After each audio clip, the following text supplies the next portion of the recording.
A few weeks ago, a Burmese writer named Hanslo was released from prison. He had just finished an 8-year sentence. He had been arrested along with 19 others and sentenced to 7 years by the Burmese authorities. You all might be wondering what his crime was to have received such a hefty sentence. In fact, it was that he was caught distributing inside Burma copies of From Dictatorship to Democracy by my colleague Jean Sharp. That book is an introduction to nonviolent struggle, how the technique operates and how it can be used by groups around the world to undermine dictatorships and other oppressive systems. So what does the Burmese government have to fear from the spread of these ideas? Or any of the other governments that have strongly denounced this work for that matter? I'll give you a hint.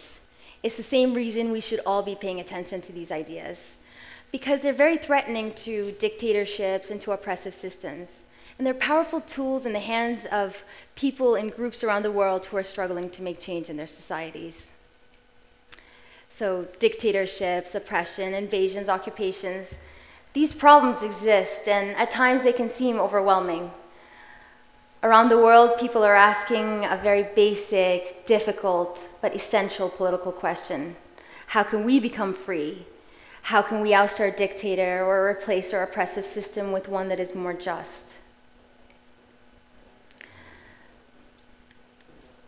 There is a helplessness that comes over a population when people feel like they can't make change. It's very sad to witness and probably even more so to experience. It's a condition that comes from a sense that you can't control your own life, let alone make an impact on the political and societal events that are taking place around you. So essentially, people facing oppression have to think about two things. How do you weaken the oppressive system, and how do you strengthen the population so that it's able to resist powerfully and effectively? Nonviolent struggle is that powerful and effective means to conduct your struggle. It has a very long history and has been used to make change for as long as humans have existed.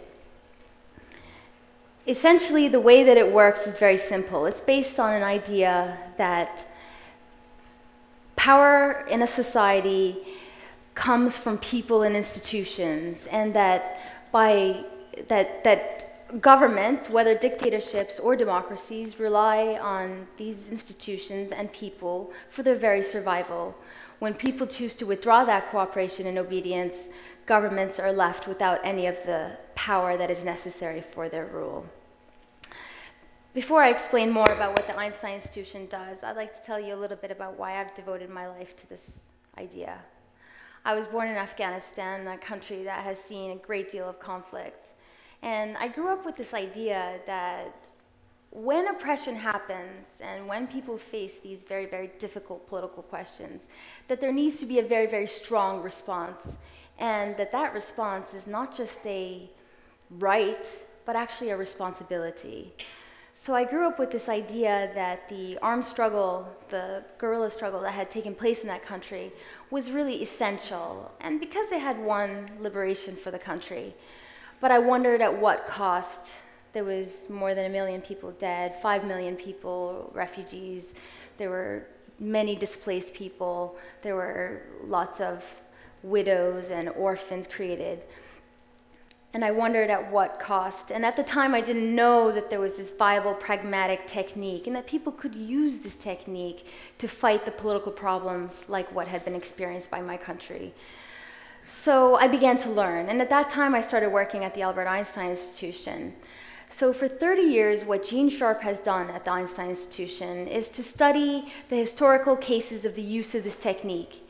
And from history, he's been able to distill some lessons on what works, what doesn't work, and how to make that struggle more effective for groups who want to self-reliantly plan their own struggles.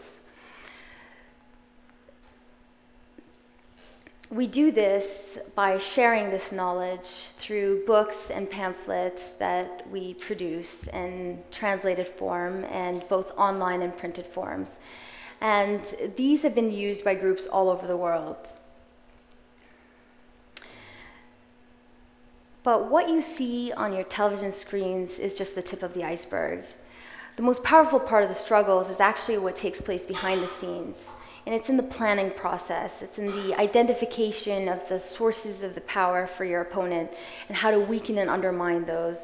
And really what that requires is a detailed analysis of your situation, how that change can actually happen. And these are the methods of non-cooperation and defiance. It's how to paralyze the opponent. And you'll notice I didn't mention anything about the need for humans to be good or moral or any of those very subjective terms.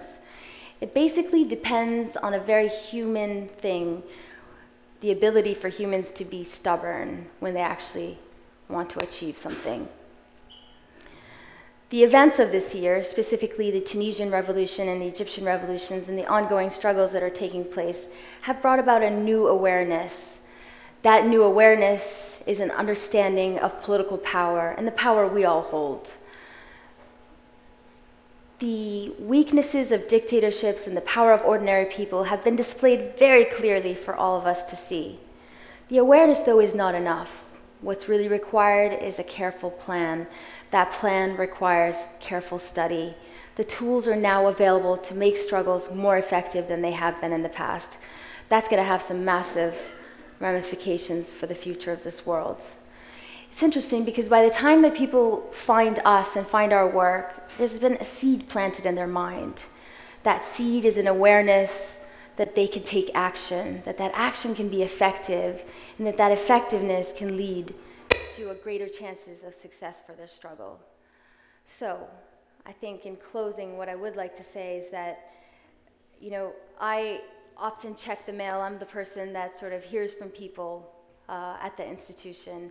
And it's incredible because when people find this work, they tell us, these books were written for us, for our situation.